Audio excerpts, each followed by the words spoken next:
Niquiz is super sick, and I mean, the show must go on. No, I'm just saying she probably won't be better tomorrow, and I need to get this episode out so I can start the next one, because if I don't do this tonight, then I won't have anything really to do tomorrow, and I need to finish this one up so it doesn't become another Manson episode, and so I can move on. But Jen is here, and I am super happy. I was not looking forward to this. I know. Well, it all worked out. The school that my school's volleyball team was playing in the lower state championship is right down the road from John and Nicole. So I got there just in time to watch our team lose, which is kind of sucky, but also it benefits me because 2 of their players are on my basketball team. So I get them back. But it is what it is. It sucked. They had a really good season. They only lost 1 game or match or whatever you call it to this school that they just played in the lower state finals. Oh, so, really? Yeah, they had a really good season. So it's disappointing, but you know, it is what it is. So I literally was pulling out of the parking lot and I was like, let's see what's going on. Would you check my Discord to see? Oh, nice. And then I saw that you were recording. I was like, oh, did I miss it? Or is he still going? And I saw you were just starting. I'm like, I'm on my way. Like the Mrs. Doubtfire, like, help is on the way. Holy shit, that's funny. But now Nicole can mediate from the other room. And when she was like, you guys cannot record alone by yourselves. We're not technically by ourselves. She's here to mediate just from the other room. No, I mean, we'll be fine. Jen and I have a good dynamic, but I'm telling you, sometimes we go to the throats, man. I'm telling you. I will try to behave myself. I'm telling. There's been times where we both have like scars right here. Anyway, so Jen, tell me, what do you think about the last episode? It just makes me kind of feel validated in my beliefs of paranormal activity. Yeah. I mean, I kind of feel that way too, man. I don't know, because there's just so much, and there's so many people claiming, and literally people will move into this house. This is the house that this story is based on. Poppet's Way. Sorry, the TV is this way. I kind of remember. It has a garage. Yeah, crazy. But that's where we're going to tonight. And I don't know, man. Let's get started, dude. Yep. This is nuts, man. This is freaking nuts. And this won't be too long because I know you got to get home to Murphy. But yeah, I fed him before I left, but it is a school night, so yeah. All right. Well, sweet. Let's get it going. No surprise shot tonight either because, again, it's a school night. Also, I'm still recovering from this past weekend. I'm surprised I even grabbed this beer. Where'd you go again? I went out with Tara to one of the bars downtown in the town. Is she your wingman? Kind of, but she's not I love her to death. She's not a good wingman. She's not a bad wingman. She just needs to work on her selection of people that she's wingmanning me for. Oh, shit. She's one of those? No, I mean, we really only had like one experience that kind of was little like the guy was sketchy. Yeah, and she's just like, he seems fine. Literally, let him take you home. Literally, I was just like, she's like, yeah, and I'm like, no, dude, like, and then the guy followed us and wanted us to go back to his house. It was like really awkward. That is super awkward. But yeah, so. All right, on the last episode, I stopped with the Haney couple. The Haney couple just moved in next door, and the first thing they wanted to do is put a swimming pool in. Right. And so they started digging, backhoe and everything, super excited. They hadn't even saw any of the paranormal stuff yet. They haven't experienced anything. An elderly man shows up at the door. He's got this worried look on his face. He doesn't kind of fit in to, I mean, he's just like shows up randomly and starts knocking on the door and asking about the pool. Like a Jehovah's Witness kind of, but for the pool? Yeah, I guess. But he wasn't nicely dressed or anything. I mean, this man is pushing 100 and he showed up in his late 90s. Okay. And he says, I see you're going to put a swimming pool in back there. That's right, Sam answered, wondering who this could possibly be. Well, before you do, there's something you should know about your backyard. There are people buried back there. Damn. And I would be like, and are you a realtor by any chance? Because you can sell my property now. How does this man know bodies are buried back there? Dude, this neighborhood was just leveled, just cleared. Trees everywhere. No civilization. It's out in the middle of nowhere. Like how, like everything looks the same too. Right. So how is he going to know, okay, right here is where the bodies are buried. Like right here. Like out of all this stuff, like nothing but trees and everything. And now everything's cut. So everything's looks different. Like the guy's out of his mind. How would he even know what spot? Is he like a criminal? Was he involved in burying the bodies there? Or was he someone that studied civilizations and knew that there was possibility of a civilization being buried there? That's a good guess. Civilization or like an old timey. That'd be cool. Like a historian of the town or something? Yeah. Sam Hanley is... That's the homeowner. Yeah, the homeowner. Okay. And he takes this guy back and right where they're putting the pool, right where they're starting to dig, literally, bodies are buried down there. So Sam's like, all right, excuse me, you're starting to freak me out. We just bought this home. How do you even know bodies are buried down there? Well, I'm the one that buried them. Huh? Yeah, pretty crazy, eh? So the man... Excuse me, sir. Excuse me. So the man left at that point. He called the medical examiner. The police obviously got in touch with the medical examiner. The next thing you know, a hearse is coming down the street. Because if it is bodies, you can't just be digging them up. Right. Yeah. So they need the medical examiner. And then no one knows who is down there. Like, why is there bodies down there? Right. And at the same time, they're trying to get in touch with this elusive man who was just there and now he just vanished. Like, what the hell? Who is this guy? Oh, he just like kind of, he left? He just like never came back? No, he left. Yeah. He'll come back into the scene. Yeah. So a hearse pulls up and they start digging out these supposed bodies. They're digging and the first thing they hit is a little chip of wood. They're like, what? Wood? Oh, a casket. But it's not like a casket. You would hit it as the whole thing. This is like a little splinter. Oh, okay. Oh, yeah. Judith held one hand to her mouth as they raised the old coffin from the ground, the sheriff and the mortician standing alongside them. There was a creaking, groaning sound, and then something gave. Not all of the coffin or all of the body came up. As the portion of the rotten casket had been disinterred was being carried off the premises, the Haneys could see a skeletal arm and hand dangling down. A wedding band tumbled to the ground, and when one of the men touched the hand, it crumbled to dust. Judith turned away. Sam embraced her. The medical examiner, for whatever reason, and Judith would talk about this because this is kind of crazy. He picks up the hand of this dead body. Half of it disintegrates. The ring finger disintegrates. The ring falls off. Whoever this was, it was married. Mm-hmm. So it looks like a couple here. The ring falls off, and then the medical examiner puts it in Judith's hand. Like, here you go. This is yours now, I guess, since you own the property. It's all right. So imagine yourself being this, like Judith and Sam, the people that just moved in. Not only have you dug up a grave, and I know it's not their fault, but they dug up a grave wanting to put a swimming pool on the property. And now they actually desecrated the bodies. Oh, yeah. Because you know how they pulled them out of the ground. Yeah. Now they're desecrated. There are 2 bodies that were pulled up, and now they're desecrated and removed. To put a swimming pool.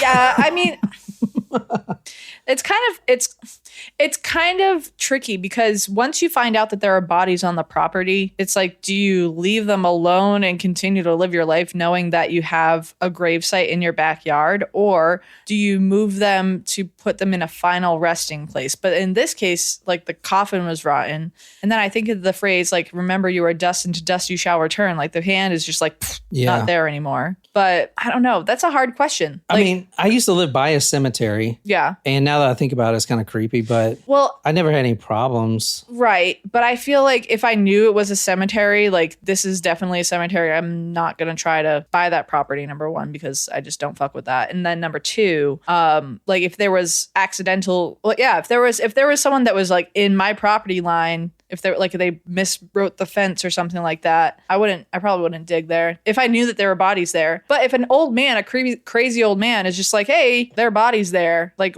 am I supposed to believe him? What if it's like a Barbara situation? I mean, out of all the houses though, he came to this house. It's like But how do I know he didn't go to the other houses first? I don't know. I mean, and it's worse because he waited until he knew they were putting a pool in. So then if you are curious and it's like, okay, well, this dude's crazy, like I'm going to start digging, then you find something, okay, then stop digging, like leave it alone. Yeah. This story, we're starting the very next year. So this is 1981. And we're starting with the Williams family. Okay, but did they build the pool? We're going to go back to that. Okay. Yeah. So I have to wait for that. Yeah. It just kind of reminds me. We're going to talk all about why the bodies are there and everything else, but I'm getting into more spooky stuff right now. Okay, but it just kind of, speaking of spooky, reminds me of the scene in Hercules where, like, you know, the Disney movie version of Hercules where they have the underworld and it's like the souls are like in a whirlpool. Oh, really? Yeah, I don't know. That's why I thought, because swimming pool with like dead people. And I don't know. I mean, I guess like no matter where you build, the probability of there being someone dead over millions of years has got to be there. You know what I'm saying? Yeah. But I don't know. Think of population density. Yeah. So we were talking about Gene and Ben. Mm-hmm. They were the owners of 803 Poppet's Way. That's the Williams family. The Williams family. Yeah, with Jeannie. Oh, no, Jean's the mom. Yeah, Jean, Tina. And Tootie. Yeah, so. Right? Is that the Jen, name? or Jean. Jennifer. Gene and Bean. Bean, we called him Bean. Jen and Bean has 3 daughters, yeah. Tina, Jennifer, and Tootie, and they have their whole family there. A lot of them are going to get sick, as we're going to talk about. Right. But Tina was the one that had Hodgkin's lymphoma. Yeah, which is cancer. Very serious blood cancer. Then Jennifer was the one that was like went growling. Crazy. Yeah, and lost her daughter. Yeah. We don't know much about Tootie, though. Yeah, not yet. We'll get there. Okay, got it. Sorry. Yeah. So Carly is Jennifer's daughter. That's the one she lost custody of. Right. So she is the youngest in the house. Okay. She's going to be more apt to speaking with these spirits. Ooh. Yeah. We always see that, you know, like the young kids. Yeah, I see dead people. I don't know. Yeah. Well, they say that children are more in touch with that world. I think it's because they believe. I don't know. There is a reason, but children are very sensitive to the paranormal. Yeah. Jean loved her finches. She had a couple finches and little bird cages, and they would fly around. But she started noticing when she got these finches that they would start going crazy, especially when the storms came. We talked about the storms. I'm going to go over the storms again, but very local, quote, very local storms, just literally over this one section of this neighborhood. You were saying that happened when you were building with that guy. It did. And I never thought about it until now. I promise you that happened. I believe you. It ripped. We had this tent that was a really nice tent, and we had it out there. It was like a sun tent, so it had stakes and everything. Mm-hmm. And I remember it just got ripped to shreds. Did you guys use a tarp? And it was so quick. Like this storm just came from effing nowhere, and it was localized over our heads. I mean, that's John's Island too. There's a lot of history out there, like a lot of war history. The Civil War and all those battles out there. The Indians had like a big last stand out there, right on that property. Yeah. So that's the part of the Low Country where I've spent the least amount of time. That's the part of the country that's got all the creepy shit. John's Island. Yeah. It's creepy down there. Lots of swamps and stuff.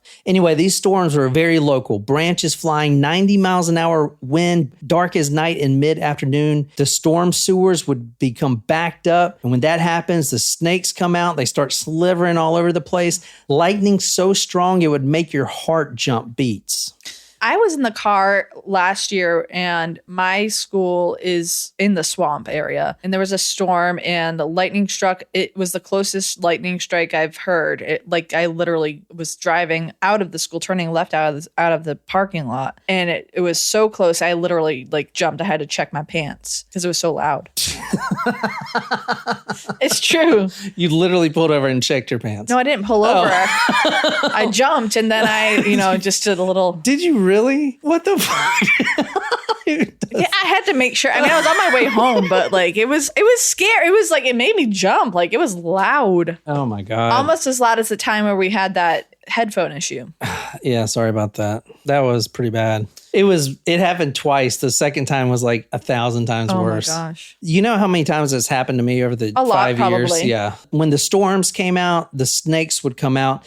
They would crawl all over the ground of this property. Black snakes that look like spaghetti noodles just everywhere. No. The earthworms would come out and they'd be sticking halfway out of the ground, wiggling. The snakes would be wiggling around them. It was just, dude, you can't make this up. It is awful. The earthworms will eventually make their way to the streets and just die. The sun will eventually get them because the sun will be up in literally 10 minutes. Yeah. Nothing happened. The sun will be up, the earthworms will be fried, and then they'll be crunchy when stepped on. Anyway, the finches would start going crazy during these storms. They would, quote, fly at each other, pecking and gouging each other, just killing each other. This would also happen right after the toilets flushed. So when the toilets flush by themselves, or if there's a storm, or if the finches start going crazy, you know something's about to happen. Like something's going to move, something's going to fall, you're going to see a shadow, it's going to get cold. Like something's not right, which is crazy. Jean had went over there to the finches after this particularly horrible storm. She lifted the cover because she put a cover, like a little fabric over the cages to kind of calm them down. She lifted the cover right after the storm. Quote, what she saw transfixed her. There were her two finches lying on the floor of the cage being devoured by swarms of ants. I didn't know the ants were carnivorous. How did they even get to the cages? Because they're like hanging too. It's like the cages were hanging. So it's almost like they like crawled up the wall and kamikazed the birds. Nuts. Oh my gosh. Ugh. The snakes were everywhere. Some real, some imaginary. It became hard sometimes to distinguish between the two. And when the toilets would flush by themselves, Carly would sometimes wait for them to do it. They would seem to gurgle and try to speak. Carly imagined people in the ground under the house trying to speak through the toilets. It was funny, but also sad and sometimes unpleasant to think about. You know what that reminds me of? How in prisons they would... Oh, wait, did you watch that with us? No. There was some documentary we watched. Well, I don't know if you watched it with us. It was in like a New York prison where they had multiple stories. Yes. And they would talk to each other through by sending notes through the toilets, right? Exactly. Yeah. But they would literally put their faces up to the toilets to like, I don't know, hear when a note's coming up. So it's they like would the get, like, grossest acne. game of telephone ever. I know. It's like, what's wrong with these people, man? I mean, they don't really have a whole lot of entertainment options. So yeah, that's true. Things start getting real bad real fast. Glenn, which is Jean's father's son. So Jean, her father, his name is Robert. Right. He's also going to get fatal cancer. Her father and her stepbrother? Yes. And his daughter? Yep. His 4-year-old daughter is going to get leukemia. Anyway, Glenn, Jean's stepbrother, was the first to get cancer in the house. He had visited often. They found black spots on his lungs. He would be dead within 6 months. His dying words to his sister and Ben was simply telling them to get out of the house. She's reading from the memoirs of Ben and Jean Williams. So we'll talk about that. It's called Black Hope Horror, the true story of a haunting. In the course of one of their last conversations, Glenn told Jean to get out of the house on Poppet's way. They'd been talking about 4 members of the family finding they had cancer, all so close together, 3 within a day of each other. What the fuck? 3 within a day of each other? That's not normal. 4 family members within 3 days, it says, had found out they had cancer. I mean, why would you even want to go visit? If I was, you know what I'm saying? I guess by the time they find out, it's too late. It's so bizarre. Like you hear about cases of like mesothelioma, or like if you spend a lot of time in places that have lead paint or asbestos, like that's one thing. But if for someone who just had this brand new build and if everything was up to code, and then all of a sudden like 3 people in your family, like it's like, oh, you have cancer, and it's like, oh no, and then the next day, oh, your daughter has cancer. I know. Wait, what the fuck? And then how sad is that? That's terrible. 4-year-old daughter. I mean, whoever's owner of this house has got to be freaking malicious or something. I don't know. I still want to hear about the markings on the tree. Did you guys take a look at the trees on your property yesterday? Yeah, we did. I did. Anything sketchy? You'll share later.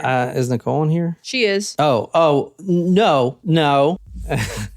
Your old guy that showed up was only 70, so it's safe, right? Like yeah, he was like, no. There is only one body. No, I think our neighbor may have went over there and played a joke on us and started putting pentagrams and. Oh, did you bring out the Parker Brothers Ouija board? No, I didn't see anything. That's good. But it's probably because we cut all those trees down. I mean, literally, most of the trees are down anyway. Fuck. So anyway, Martin says nothing to see here. Wolfie wants you to sage the property. I would probably be in agreement. You can't sage the property. Yeah, you can. You can go along the property lines and then just go like, if you have a square property, you go along the outside of the property and then you make an X in between and then you go up and down. All you need to do is get a tractor. You can do it on a tractor. No one said you had to walk it. I mean, Or you can get an alpaca and ride the alpaca along the property lines with Sage. And at this point, so Glenn's dead. Jean's stepbrother Glenn is dead, right? And at this point, the funeral happened and Ben is also working late. He's having these experiences too, but he's dealing with it for himself by staying at work. Now, this guy's over 60. He should be retiring. But now he is spending all of the waking day at work and he doesn't get home till the wee hours at night and he leaves before 5 a.m. because remember the coffee. Right. The coffee situation. So he's up at 4:30, doesn't get home till 9 or 10. So Jean and Carly and Tina are basically there by themselves most of the time. But a week or two after Glenn's funeral, Jean gets a call at 803 Poppet's Way. Jean picked up the phone in the den. The only response to Jean's hello was a tortured gasping for breath, coughing, in one word. You. It was as if it was a man's voice, had started a sentence, then couldn't continue. The line went dead. Someone is calling Jean. She's getting freaked out. It's usually Jennifer on the line doing her, "You're gonna die, you're gonna die." Do the roar. Do you remember that from Shrek 4? I've never seen it. Oh. But this was a man's voice. And Jean looks at Ben and says, "I know this sounds crazy, but that was Glenn. They just went to Glenn's funeral 2 weeks ago. I know this sounds crazy, but that was Glenn. How is Glenn calling? He's in the graveyard." Oh, you just buried Glenn. Exactly. But Jean knows her brother's voice. That was him. I know my brother's voice, Jean continued. The cough, the rasp, all of it. It was him, or something mocking him. At this point, Ben's working late and it's Carly, Jean, and Tina. Carly had got a cat, Smokey. Smokey, that was his name. Was he a gray cat? He was a gray cat, yeah. This cat was helping her cope with all these strange occurrences. Now, this is a 10-year-old girl, and she's going through this crazy... I mean, she just saw these finches. She just saw these finches gouge each other's eyes out and then get eaten by ants. Yeah, spooky. So let's get a cat. Maybe a cat will be better. I mean, cats like to bring dead presents. Yeah. One night when Ben's gone at work, they're all in the master bedroom and they start hearing footsteps. There was a particularly bad storm, and during the storm, there were footsteps. So at this point, it's Carly, Jean, and Tina. They're all in the master bedroom where they stay the whole day, literally scared to be in this house. Yeah. They hear footsteps, and it follows by the front door slamming. Oh, someone's leaving? But the front door is locked, and there's only 3 girls in the house. They're the only 3 in the house. Ben's at work. Right. He won't be home for another 5 hours. Why did the door slam? They all knew it was the door. They knew that sound. I mean, what else would it be? It sounded like the footsteps that they hear after this door slammed. It sounded like they had a weird gait. One foot dragging behind the other like it was dead or something. Oh. So it was like boom, shh, boom, shh, boom, shh, boom. All the way down the hall, getting louder, coming towards the master bedroom where they're all at. Very scary. Yeah. Jean, Carly, and Tina were all curled up in the master bedroom, and then Jean grabbed the .38 caliber because, maybe it is an intruder. The front door did slam. Quote, Carly was clinging to Tina as hard as she could, her face buried in Tina's chest. Tina was staring ahead, transfixed. These footsteps kept coming. Now they're all like freaking out. Right. All of a sudden, Jean realizes she's the protector. She's got to protect everyone. Yeah. So she's got this gun and she starts making her way to the door because the door is open. Yeah. And the footsteps are coming down the hall. And eventually they're going to be, whoever's walking is going to be right there in the doorway. And she wants to be there so she can shoot whoever it is. Very scary situation. Yeah. Those footsteps kept coming. Boom. Boom. Boom. Like one leg being dragged behind the other like it was completely dead. Like Igor. Yeah. Smokey, the cat, started tensing up and staring straight at the entryway door, just like in the zone. Yeah. Getting tense. You can tell the fur, the mohawk animals get on their back. The fur stands up. She's staring straight into the entryway door and she's assuming this low crouch. Like her adrenaline's up. Jean is walking towards the front door. The footsteps are getting real close now. They're only feet away from the door. So Jean is hold the gun shaking. I gotta, come on, you got this. Just pull the trigger when you see something. So this is a very scary situation. Well, yeah, sounds like an intruder. But she did hear footsteps go right past her. She did feel the cold, sticky feeling intensify as the thing, for that was how she was conceived of it, passed by or through her. She sensed a bitter taste in her mouth that lingered for many minutes. Momentarily, she felt released and rushed back into the bedroom where it had gone. Carly and Tina were still sitting in bed, backs pressed to the wall, pure terror contorting their faces. Neither seemed capable of speech. Gina's at this entryway door and the footsteps go through her. She's hearing the footsteps. And as you read from her own words, she gets a sticky feeling, this cold, sticky feeling. She can look down and hear the footsteps right where her feet are. Whatever's here is walking through her. But that's not the first time we've heard them describe it as a sticky feeling, though. Yeah, I know. It's Feels gross. Yeah, I know. And I've been there before. I meant with the ghost. Anyway, these heavy, sinister footsteps stop at the foot of the bed. Jean is like, what the fuck? She's looking at the bed, at the foot of the bed. Smokey is now looking at the foot of the bed, just like purring and snarling and just going crazy at this point. Something's there. They can't see anything, but the footsteps stop right there. Did the whatever it was jump on the bed and that's why you can't hear it anymore? You know? Yeah. Like a pillow fight? A ghost pillow fight. Smokey starts snarling louder and louder, clearly ready to pounce like a panther towards its prey. Quote, Smokey was a furry aura now, every hair on end. Ears were back, fangs were barred, and he was hissing. The tension was unbearable. Something was there. It wasn't moving, and Smokey was about to explode. All of a sudden, Smokey leaps high in the air towards whatever this is, this invisible nothing. His claws are outstretched. His teeth are in full profile. This cat. Time stands still. Smokey's eyes transfixed on its target. Saliva reflecting off his white teeth upon reaching his destination, which was the pinnacle of his jump. And we know that because the way his claws, whatever he was seeing in his mind, he's got his claws wrapped around it. Right. Because he jumped and is like, claws clenched. Yeah. At that second, an electric spark out of nowhere.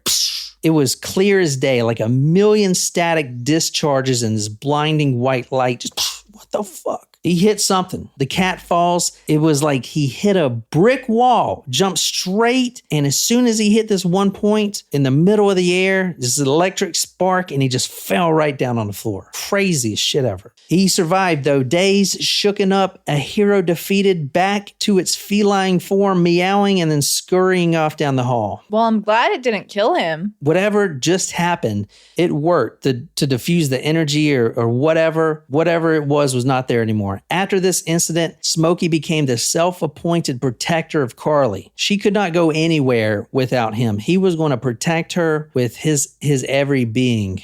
That's awesome. I'm going to run over the cancer situation real quick. This is terrible. We have a 4-year-old getting cancer here. I mean, I guess you can't directly tie it to this, but I don't know. You know, I mean, the whole family gets cancer. Is that like a thing? Well, I mean, I feel there is a hereditary aspect to cancer. Yeah, but they're all different types of cancer, but though. not like this. It's very strange for it to all happen all at once and to have the different There's two types. lung cancers. None of the family smoke. There's leukemia. There's Hodgkin's disease. And then there's one other one. Can't remember.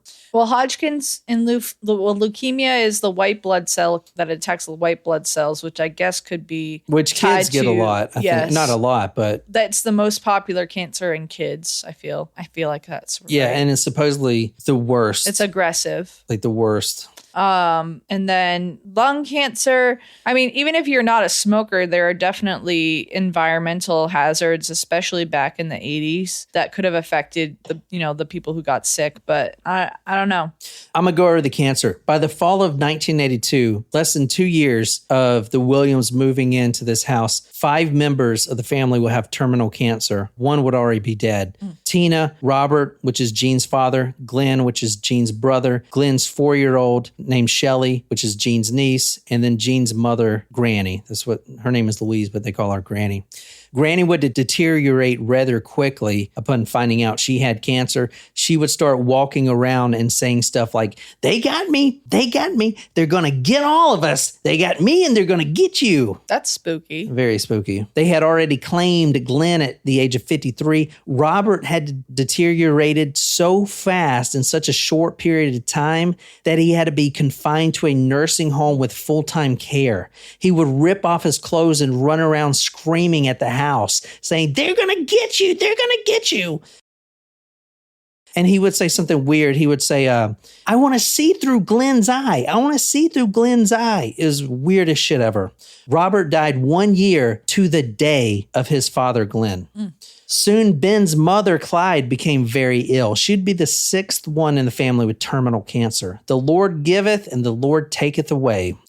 At this point, I mean, this is 2 years in. Carly is not making any friends. The friends she's making in the neighborhood aren't staying because they're leaving. Yeah. Ben, you understand, Ben and Jean can't leave. Right. This was their retirement home. And now they have 6 family members or 5 or 6 family members that need full-time care. They have no money. They can't sell their home. Mm-hmm. You know, they can't, they're stuck. Well, they sunk a lot of money in building the house. And then with all of this happening, the value dropped, you said 70%, right? Yeah. Carly had trouble making friends. No one would stick around the neighborhood.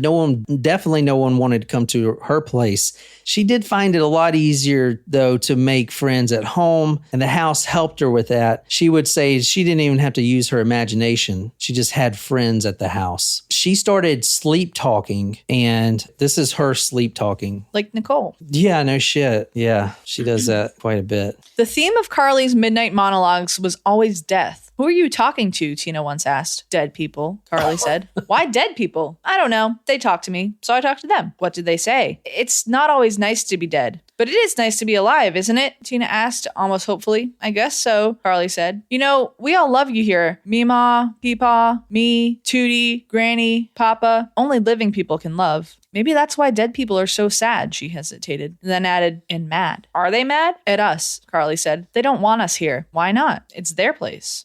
Jesus. You think she was really talking to him? And why would she say that? This is a 10-year-old. She's still alive, by the way. Okay. Yeah, she's still alive. She is, I will say the Williams, I guess that would be her grandma and grandpa. Yeah. Yeah. They've passed, and pretty much everyone else, but she's still alive. All right. At this point, in about a year and a half from the time she gets Smokey, there will be 3 dead cats. First the Finches, then the cats. How many cats did they have? Was it they got Smokey, then got another cat to be Smokey's friend, and that cat died? Or was it they got Smokey and Smokey died? Mm-hmm. They got Smokey as a kitten. He died a couple months later. They got another cat named Prissy. He died a couple months later. Then they got another cat named Garfield. And we know that. That's so strange because cats have a long lifespan typically. Some of them live into their 20s. Well, hold on to your fur. Smokey had wandered off in the woods one afternoon, and Carly searched and cried for days. Smokey! Smokey! Ah. You saw the woods back there on the Google Earth. Back there, bunch of woods. Smokey's back there somewhere. Smokey's back there somewhere. Is he ever going to come back? Oh, God. She was crying and screaming his name. The whole family was looking for him. He was just gone, completely gone, until he wasn't. The reunion between Smokey and Carly should have been something to tear up and cry about and thank God for, but it was horrifying. Excitedly, Carly runs over to Smokey when he comes back, and she's going to scoop him up, but she stopped short. It was Smokey, all right. Smokey had 3 markings on his feet, like 3 of his toes were white. Mm-hmm. Very unique from birth. Right. This was Smokey, but the eyes were different. Oh, no. As Jean would put it, quote, Smokey was the same outside, but not inside. Like Pet Sematary. At this point, this is when Smokey comes out of the woods. This is all happening in real time. Carly runs over there to scoop up her best friend, and she stops because she knows something's not right. At this point, Granny, which is Jean's mother, right, runs out of the door yelling, "Don't touch it! Don't touch that cat! That thing's evil! That's not your cat!" Dang, Granny. No shit. Right then, the cat started growling, unearthly kind of growl. ah! Yeah. Carly ran inside screaming. Within a few days, Smokey would be dead. He refused to eat anything and he wasted away. What the hell happened to Smokey in these woods? The next cat, Prissy, died the same way. She changed after being lost in the woods for several days. The life drained from her. Her skin began exuding an oily black substance that had a terrible odor. She stopped eating and wasted herself away. The next cat, Garfield, which is fitting with the... Right, fluffy orange cat. Yeah, fluffy orange cat. Who loves to eat lasagna and hates Mondays. Yes, the next cat was Garfield. Here, kitty, kitty. Here, Garfield. Here, kitty, kitty. Where you at, baby? Here, kitty, kitty. Here we go again. Garfield, the newest addition, escaped into the woods. But this time, Carly saw him escape. Did she go into the woods after him? She went in after him. Oh, no. You don't go into the woods. Not in this place. She is not even 10 years old, maybe. Garfield ran in the woods. She saw it. She saw him run in the woods. And she wasn't going to let that happen. She's not going to let what happened to Smokey and Prissy happen to Garfield. Garfield's here to stay. Right. She's going in there. Do not approve, but whatever. This is in the 80s. Garfield runs into the woods, and so does Carly. However, Carly, being a child, doesn't really know what she's getting into. She runs in the woods. She's dodging all these branches. She gets pretty deep into the bushes, into the woods. I hope she had shoes on. She realizes that, wow, man, it's the middle of the day. Is it chilly? Freezing. She also noticed it got kind of dark. She could hear Jean from the house calling, Carly, Carly. Okay. And she could tell how frantic Jean was. So Carly turns around, then turns around again and again and again and again and again. It all looks the same. Uh-oh. She can't tell where Jean's calling from, which direction. It's all the same. Now, this is a true story. This is in the book. This is from her words. Yeah. Everything looked the same now. Then she talks about getting a sinking feeling inside. A 10-year-old. Getting a feeling that deep in these woods, something is watching her. I always feel like something is watching me. Somebody's watching you. I didn't want to sing because, copyright. Yeah. Everything looks the same to Carly. She gets a sinking feeling that she's being watched. She gets these goosebumps and shivers. Oh, God. Just doesn't feel right. No. Here, kitty, kitty, Garfield. She hears a hiss. Yeah. That was pretty good. She's terrified. She starts stepping backwards. Whatever is in front of her in the bushes, she feels that whatever that is watching her. So she starts stepping backwards. So she starts to see eyes come through the bushes. She can hear hissing. She thinks it's Garfield, but she knows something's in those bushes and something's staring at her, watching her, something. So she starts stepping back slowly, left foot, right foot, and then she's walking back, trying to be quiet here. Kitty, kitty. Her right heel comes down. Snap! Bear trap? Bear trap. Her right foot breaks a twig, a small twig in half, but it was like an explosion. Because it was so sound. Quiet? It was like a small explosion. Right at that moment, that sound sent Garfield running from the bushes. He is cut up bad, bleeding everywhere. Oh, no. He beelined straight to where he came from. Thank God that his sense of direction is better than Carly's. Yeah. The twig snapping like a, quote, small explosion. The cat running. It was too much for Carly. Sensory overload. Carly just runs the same way as Garfield. She's freaking out. She's crying. There's tears going down into her eyes. She's dodging branches. She's getting bit. She's getting scraped. She's bleeding as well. She still knows something is behind her. And now she knows she's being chased. She knows. You would too if you're in the woods and you just got that feeling that someone is running after you and you just don't stop. Right. You just do not want to stop. Right. Yeah. Here's the difference though, is that I wouldn't go into the woods and also I wouldn't be running because the only thing I run after What if Murphy went in the woods like that? Okay, yeah. Well, I would there you probably go. Now you're going to the Murphy, woods. Actually, yeah. You ruined my joke, but yeah, I would run after Murphy. Actually, no, see, I don't run after Murphy. I back my car out of the driveway and follow him around with the car, hoping he'll jump into the car. You need to get one of those things we got, man. The Phi collar? Yeah. Well, I have an Apple tag on him, but it's not that I don't know where he is. What I really need is a fence in my front yard so he doesn't run out. Yeah. Carly's running at full speed. She's running at full speed. She reaches a clearing in the path. Wait, was this here before? I don't remember there being a clearing here, but no time to think about it. She jumps over a fallen tree branch and her left shoe is a little bit untied. The laces get tangled up in this little branch, tangled all to hell. So she goes down. She falls. She couldn't clear that little tree branch. She starts to feel herself sink, literally. In quicksand? Her right foot, the left foot being tangled. She's trying to pull it out, but at the same time, her right foot is sinking. Like, what? In the middle of the clearing, she felt her foot sink and she fell forward into a rectangular depression. Oh no. At once, she felt engulfed by an icy cold. Her nostrils were just instantly assaulted by the stench of rotting flesh. She felt, rather than saw, something drawing her near, forced herself to her feet, and thrashed her way through the underbrush to the house. She fell into a grave. That poor girl. No shit. Those things are everywhere, apparently. Well, you said that because you said that the holes that Ben would dig, like in automatically sunk, were rectangular. Yeah. They're graves. Oh, I'll show you someone recently that reviewed this book that say they still fill those damn holes up and they won't stay filled up. Yeah, I'll show it to you. I mean, it was like one of those Amazon, reviews, but it was legit. Wow. I mean, it's scary as shit, man. All right. She survived. Thank God. Yeah. Jean had vowed to make sure Garfield never escaped again. Whatever was in the woods didn't get him, didn't change Garfield. He still had the good eyes and was still loving. It didn't have time to infect the cat. Well, that's good. Yeah.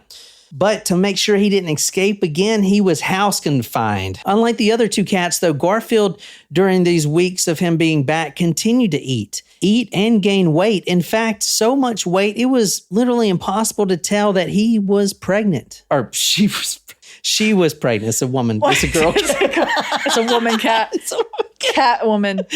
Oh my God. All right, so it never said the gender of Garfield, so I just assumed it was a dude. Yeah, that's a boy cat name. But it is pregnant, so. Oh, well, maybe they didn't know how to tell. Cats are harder to tell than dogs. Well, you're about to read, and that's going to show you. But it never said the gender, and I just understood that can't be a dude cat. It's gotta be a chick. No, because if it was a dude cat, he would inherit Disneyland. Yeah. Garfield, the feline cat, continued to eat and gain weight. Somehow, I mean, how is this cat pregnant? This cat ran away for literally 10 minutes, came back pregnant. I mean, they say it only takes, 30 seconds? What was it? Pregnated by a banshee in the woods? I mean, hit it and quit it. I don't know what to tell you. And this is coming, I don't know. But all right, this is nuts.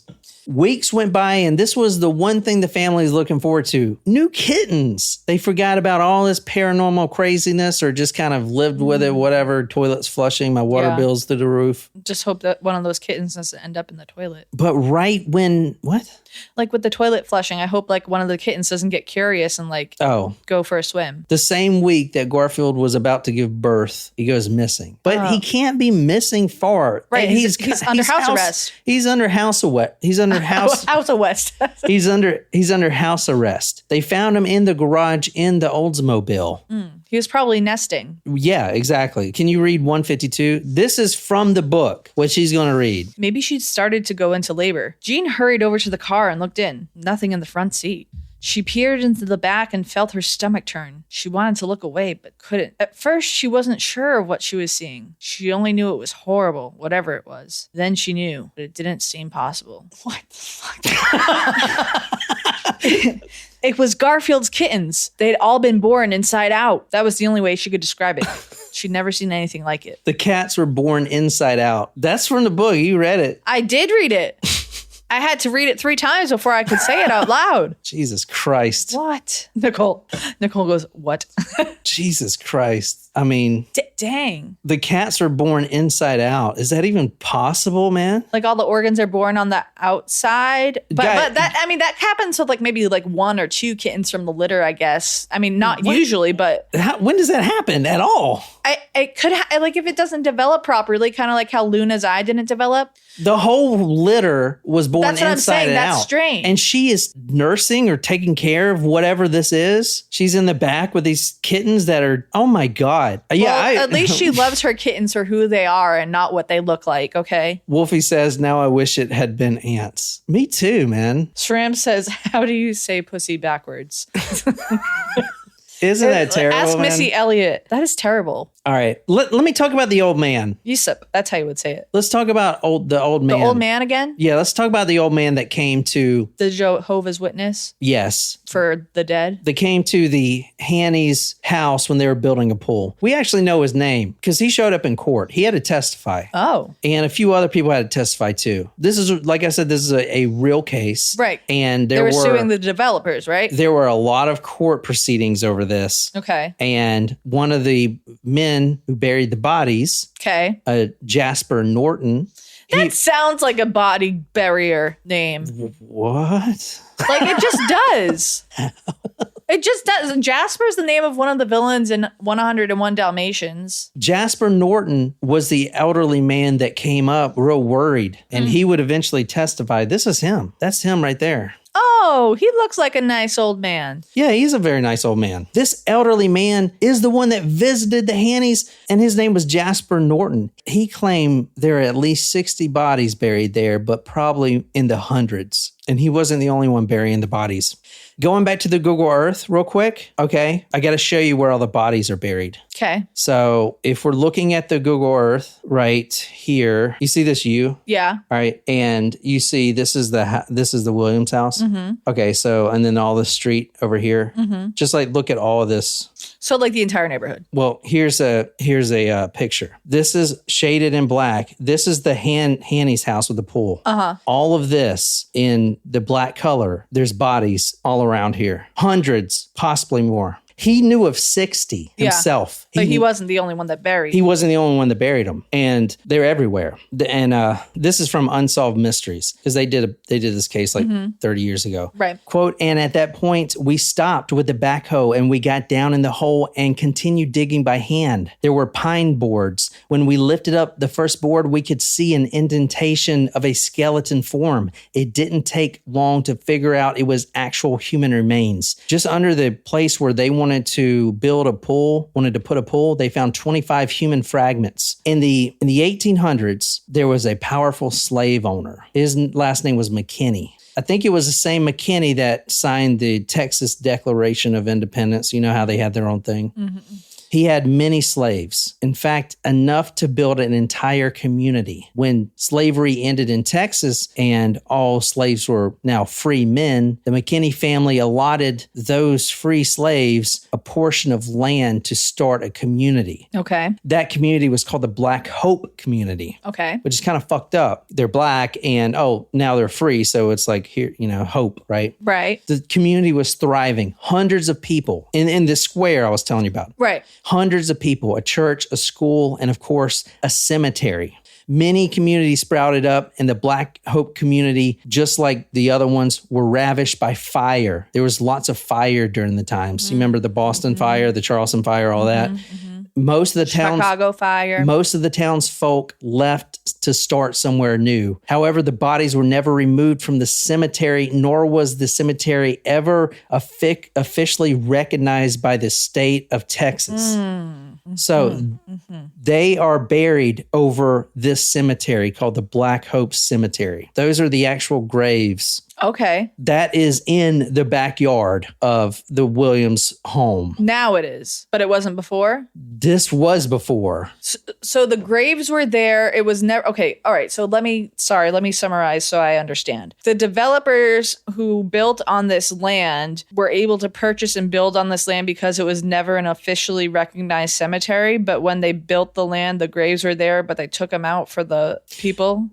Or were the graves They're not going to always... say they take them out. They'll never say that. But the gravestones were not there when the Williams purchased their plot, were they? Read page 137. Now I'm mad. There's a whole goddamn graveyard under us, right here in our yard, under our house, this minute. You mean they built right over Old Black Graveyard? Sam's researched the whole thing. dozens, maybe hundreds of bodies. Jean felt faint. She sat down at the kitchen table. How? Sam believes they knew it. They may even have a cross and a fence that got bulldozed over. Oh, Lord, no. Why didn't they tell us? He didn't know himself until last year. Then, when they filed their suit, Purcell countersued. He said that he and Judith were harassing them. His lawyers told him not to say anything they could use against him. The Purcell company is the developers here. The Purcell Corporation is the developers. Correct. They're the ones that cleared the land. Right. But they didn't know there was a cemetery there because it's not officially recognized. However, going back, I told you last time that one of the contractors who was bulldozing was a drunk guy. Right. He said, hey, there's bodies buried under here. So did another contractor for the Sam and Judith's property. This will actually make you sick right here. Testimony from others that visited the graveyard still today, elderly black families, said that before the construction started and the lots were cleared, the quote, fence around the graves of Charlie and Betty Thomas, along with a small cross, had been bulldozed when the site was prepped for the Haney home. This is what they bulldozed here. They bulldozed this. What the fuck is wrong with people? They bulldozed over that. How can they be so ignorant? That's why they were going to court, because they had powerful lawyers. Right. No, that was a dog pen or a hog pen. It has a fucking cross. You see a goddamn cross on it. Like it is clearly a graveyard. They bulldozed over a graveyard on purpose. I mean, dude. No way, man. No effing way. No wonder the guy was drunk. Who else are they going to hire to freaking bulldoze over a graveyard? Anyone else would be like, I'm not doing this and I'm going to go tell somebody. You just get some drunk guys like, whatever, man, you know? Like Barney operating the plow. Christ. Can you imagine? They bulldozed over an entire graveyard to build these homes. And there's hundreds of bodies buried back there. And these rectangular holes in the ground, which they knew about, because they cleared the land. They were literal graves with bodies in them. I mean, can you even get so here's the thing. It's not officially recognized cemetery because they were slaves that were set free. And it's not like they had a bunch of money to go build stuff and get headstones and all this stuff. That's just... And they still live there today. They haven't moved the bodies, y'all. You got to understand, there's still all the hundreds of bodies are still fucking there. They haven't moved anything. That's why people keep moving out still. But here's the thing that I wonder, though, like now that they know that it was a graveyard, like could they have done some research into who was buried there and contacted the families and say, hey, do you want your loved ones or your ancestors' body to be moved? But then who would be responsible for the payment of that? I guess it would be the builders who bulldozed over the thing. Like they should pay for those. Well, most of these people are dead. You have Jasper Norton, the elderly man. Yeah. He was a small child helping his daddy bury these bodies. The last body buried in this cemetery was 1939. Oh. So it started 1865 or whenever slavery was ended in Texas, I guess it's 1865. That's where they started the community. So the community burned down within 10, 20 years. Mm-hmm. They were using it as a de facto cemetery, and then, so we're talking about the 1900s. Yeah. So Jasper, and this was in the 80s, so Jasper's right at the age now to be elderly and had helped his daddy bury bodies. Right. Along with all the other children who are now in their 90s coming forward and saying, I know where bodies are buried. Yeah. Because there's a whole effing fucking subdivision over a graveyard. And the Purcell company doesn't want to do anything about it because, you know what I'm saying? They can't admit that they did that on purpose. But it's like, at the same time, how do you not know? How do they not know? Knew. I feel like they knew, but they didn't care because because they have the opportunity to have this prime land, this prime real estate, which is in the perfect place probably, which is why it was so many people's dream homes. But because the community was not officially recognized, the cemetery was not an officially recognized cemetery, they didn't have to go through jump through a whole bunch of hoops to do that. I mean, mean, that's why when they came out, they brought their lawyers and everything else. And so now, you know what I'm saying? Like, and here's the thing I want you guys to understand. The Williams are in a pickle. They're in a predicament. So is every other family, because here is the thing. It is not a recognized cemetery. So the state of Texas does not recognize bodies under that ground. Okay. You understand? Even from testimony from people building it. But listen, so you can get those bodies moved and you can sue the corporation for doing that. But you got to prove there's bodies under there. Well, how do you do that? You have to pay. You have to dig. Well, yeah. You can't do that because then what? That's desecration of a corpse. That's a felony, a very serious offense. But you have to prove it. The medical examiner can go and dig. Okay. But first you got to prove there's a body under there. But how do you do that? You can't unless you dig. So you're in a catch-22. You can't dig because it's desecration of a corpse. And for the state of Texas to dig, you got to prove a body there. But how are you going to prove there's a body there if it's underground? They do have dogs, but I mean, how many people can afford to hire an agency to get a human remain, a corpse smelling dog to go search their backyard? You just need to aerate the ground. I saw this the other day on my on the show I was watching, the Jack Osborne's ghost hunting show that I was watching. You just aerate the ground and then the dogs sniff and then they alert you if there's human body there. But you would have to aerate the entire property. This is a all-black cemetery. Very poor people. We're talking about slaves, former slaves that are now free. But what does freedom mean to, It's almost like they're permanently enslaved because they like even the place that there was supposed to be their final resting place is owned by someone else now. From the white man. That's fucked up. It's true though. You said it, not me. But hey, it's true. These former slaves and this community, the Black Hope community, obviously there's no money to have proper burials. They can't afford a casket. They can't afford a ceremony. Which is why it was just the plywood. They go bury their own. And going back to the oak tree, the one with the strange markings on it? What do you think those strange markings were? Dates. A family would go and be like, okay, I don't think anyone's buried here. I don't think any of our brothers or sisters are buried here. Let's dig these out and we'll mark this tree with, our family symbol or an arrow or something. Simple markings. Oh. All the markings on the tree indicate where, so they'll know where to find that body again. Because like Croatoa. They can't afford headstones, most of them. They can't afford that stuff usually. They have to make de facto stuff. They're making their own coffins. That's why the coffins were completely shredded. They were making the coffins out of scrap wood, whatever they could find, Yeah. And it would be a quiet ceremony, just the family. They would take the body into this pauper's grave, just this space that the slave owner, the McKinney family had allotted them, and that's it. And there's hundreds of them. And all the ones that died in the fire, this, that, and the other. And now, as you go back and see where this location was, you can see just where the cemetery was, which is right here. That the black spot being the Hanny's house, and then the one across the street being the Williams. So all that, their bodies all in this, from what we know. Most of the black families didn't, they didn't be like, okay, here's a map of all the bodies. Right. You just went and, if you think someone's buried there, you don't bury there. And you look for markings or a temporary headstone or whatever. Kind of crazy, right? Yeah. So what do you guys think of this? Nuts, man. That's so sad. That's really That's very fucking sad. That's all right. So sad. So we're finishing this up. But like I said, Jasper was a little boy when he helped bury some of the last bodies, the last one being 1939. Another man, Albert Pritchett, which was another elderly black man, remembered burying two girls, quote, sweet girls, under the Williams household. Quote, I remember them, said Albert Pritchett, a 90-year-old man who helped bury the bodies. Quote, I remember them. They were pretty girls, sweet girls, laughed a lot, very pretty. Oh, this is just took a turn. Like, I was like, ooh, haunted, spooky stuff. And now I'm just like, this is just so sad. It's crazy. Upsetting. I know. Because they knew. I mean,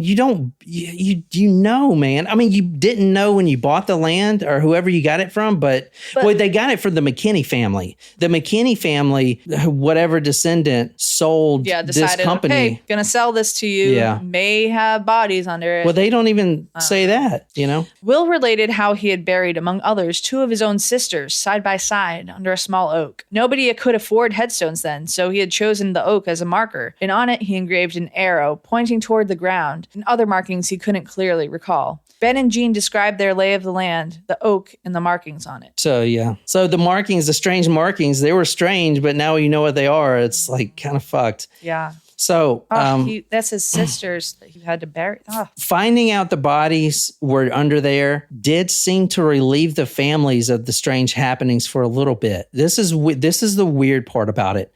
The 2 people buried in the Hanny's backyard were Betty and Charlie Thomas. We do have a photo of Betty Thomas. Like, I know this is real old, but that's her. That's the only known photo of existence of her. Okay. So that's what she looked like. Remember the ring? She was wearing the ring and it fell off. So at least we have a name. Now, the Hannies were obviously extremely upset and they vowed to live in peace. They're obviously not going to be able to pull. Right. They're going to live in peace with the bodies, and they did give them a proper burial. They did everything, and everything did settle down. That's good. However, the court process, the Purcell, like trying to avoid any responsibility, all this stuff, months and months and months passed. It's like, okay, we're down here now. Yeah. Let's go ahead and move out. But now you months and months and months passed, so it started coming back again.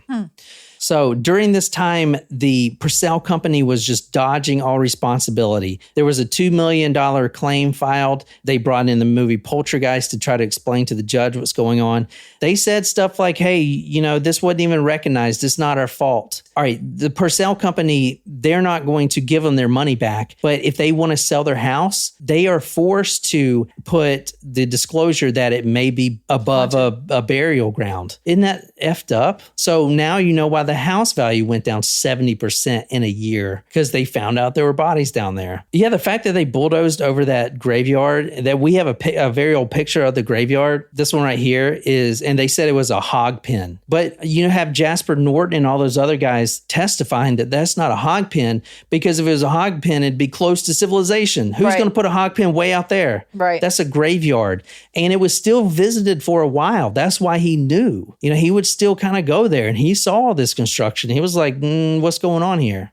Anyway, like the rest of the families in that subdivision, up until today, it's still a cycle today. I swear to you, still a cycle. The Hannies, the Williams, everyone else would just abandon their home because they can't wait this out years and years and years. Eventually, that $2 million suit fell through anyway. No responsibility. They got away scot-free. And that subdivision's still there today. It became too much of a burden to stay. The Williams lost 6 people in their family, Tina being at the very end.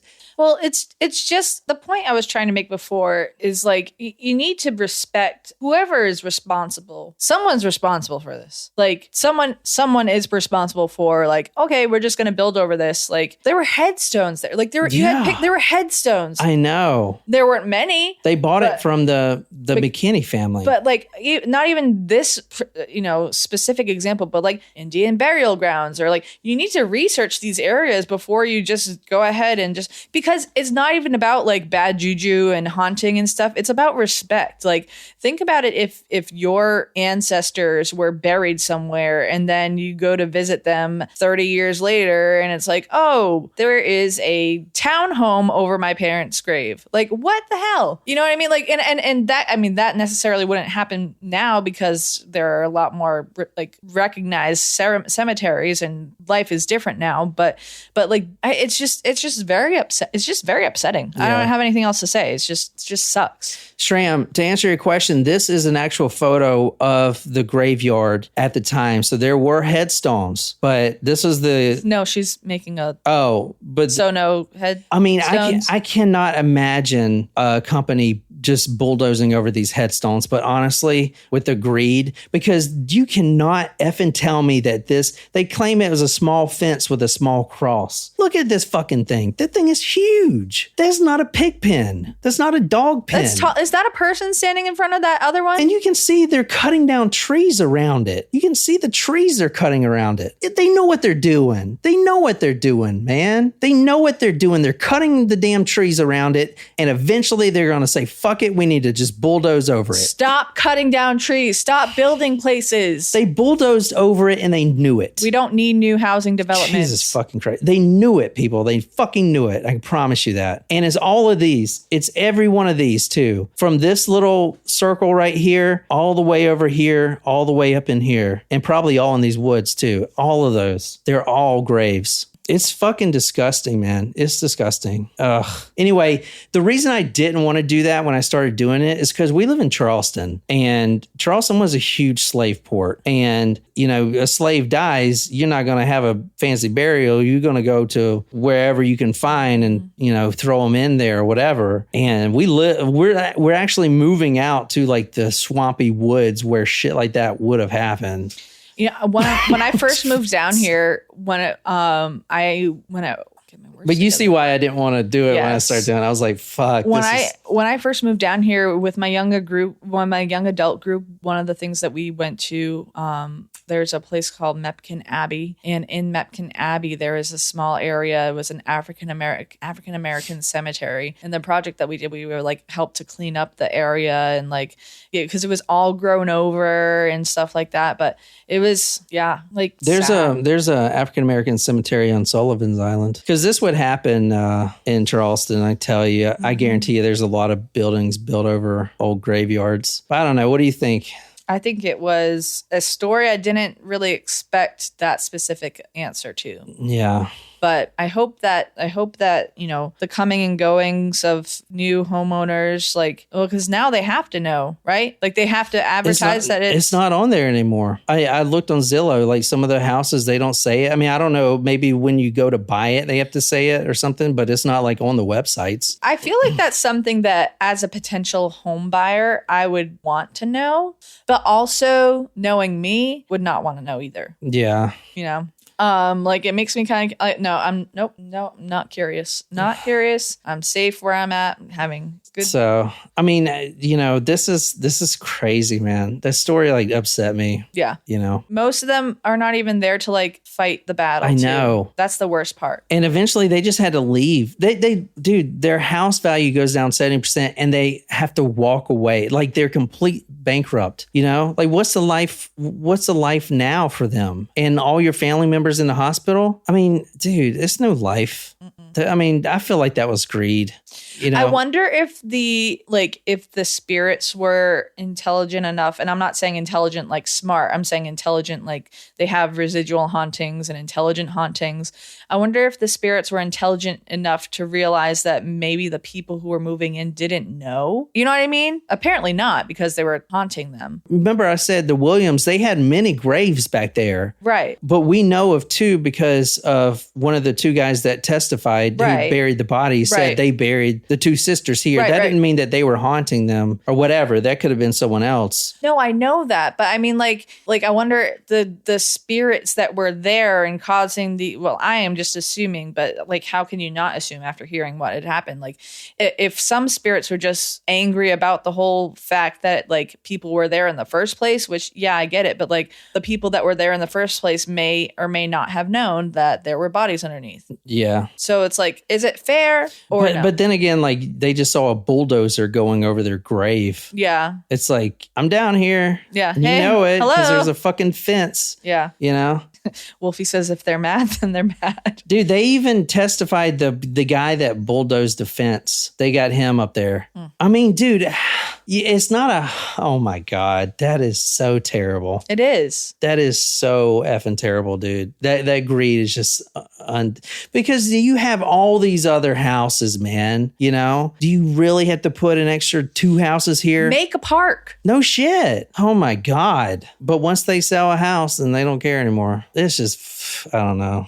Now you see why I didn't want to do the story. If there was a place that this would happen, it'd be damn Charleston, South Carolina. I can fucking promise you that. Yeah. We had the biggest or the second biggest slave port in the nation, the market, the market everyone loves to go. That's where they would sell slaves at. They would sell slaves right at that market. Mm-hmm. Now you can buy like baskets and all kind of candy and shit. Candles.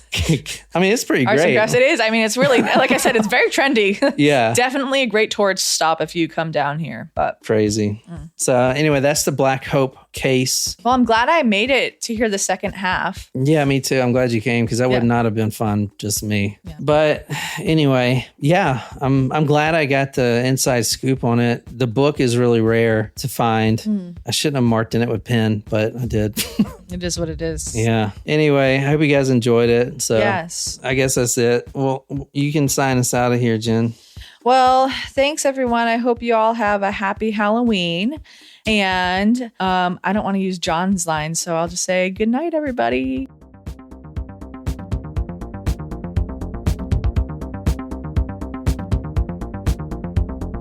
I kind of run this shit.